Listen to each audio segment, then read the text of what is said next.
योग वशिष्ठ में भगवान राम के गुरु वशिष्ठ जी बोलते, हे राम जी, संसारी लोग बगैर आग के जल रहे, काम में, क्रोध में, लोभ में, मोह में और ईर्ष्या है। पड़ोस का कुछ अच्छा हो रहा है तो हाँ, आप आजकल बुद्धि मति गति इतनी अशुद्ध हो गई है कि पड़ोस का अच्छा होता है तो पड़ोसी को ईर्ष्या होने लगती है। अगर ऐसा किसी को होता है तो भगवान की शरण जाइए, भगवान को पुकारिए, हे परमेश्वर हमारी बुद्धि में प्रकाश करिए, जिससे हम ईर्ष्या से, निंदा द्वेष से बच सकें। तो ऐसे मुक्ताबाई बोलती हैं। मुक्ताबाई के चरणों में हम प्रणाम करते हुए उनके वचन को दोहराते हैं कि उनने बोला है, संसारी लोग बगैर आग के जल रहे, तप रहे हैं। वो तपन कैसे मिटेगी? संत शरण। तो मदालसा रानी हो गई बहुत पहले, बहुत लोगों को नाम पता है मदालसा का। तो उनके जितने बच्चे होते थे वो छोटे से लोरी देते थे कि तू शुद्ध है, तू बुद्ध है, तू मुक्त है। बच्चे के मन में यही संस्कार डालते थे, तू अमर है, तू अजर है, तू शरीर नहीं है। तो उनके जितने बेटे, दो, एक हुआ, दो हुआ, तीन हुआ, तीनों को उन्होंने ब्रह्मज्ञानी बना दिया। ब्रह्मज्ञानी यानी माया से पार। तो आखिरी बच्चा जब पेट में आया तो मदालसा रानी के पति ने बोला कि माई, सब बच्चे साधु हो जाएंगे, एक आध को तो संसार में रहने दो कम से कम। तो उसको आधा ज्ञान देके और छोड़ दिया।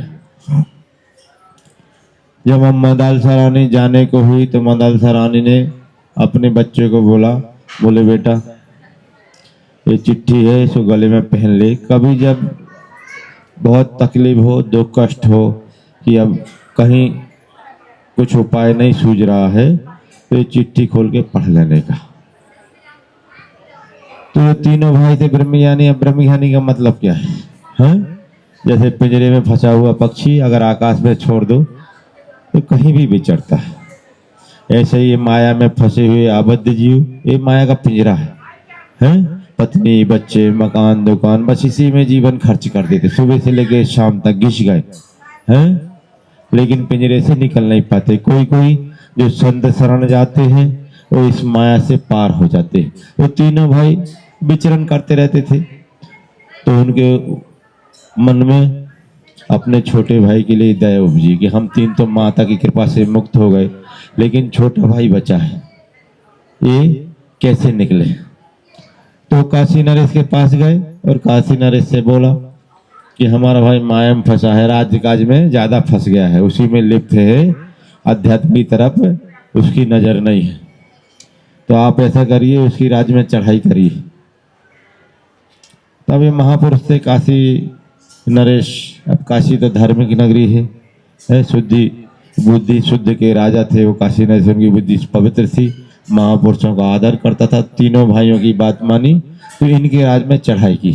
अब काशी नरेश की विशाल सेना है, यानी कहना चाहिए शेर के सामने एक पक्षी।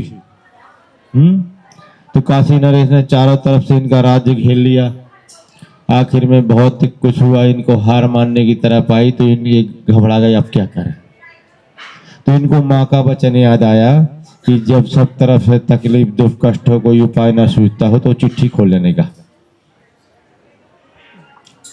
बहुत साल हो गए थे, 15, 20, 25 साल हो गए होंगे। तो उनने वो ताबीज निकाला, उसमें से कागज निकाला और खोला तो उसमें इतने ही शब्द लिखा था कि संत शरण जाइए। तो माँ का वचन उनको याद आया, पढ़ा उनने कि संत शरण जाइए। तो उनने इधर उधर पूछा किसी से, तो भगवान की कृपा से उधर थोड़ी दूर गोरखनाथ थे। तो ब्रह्मज्ञान के, भगवान के आध्यात्म के संस्कार तो पहले से थे ही।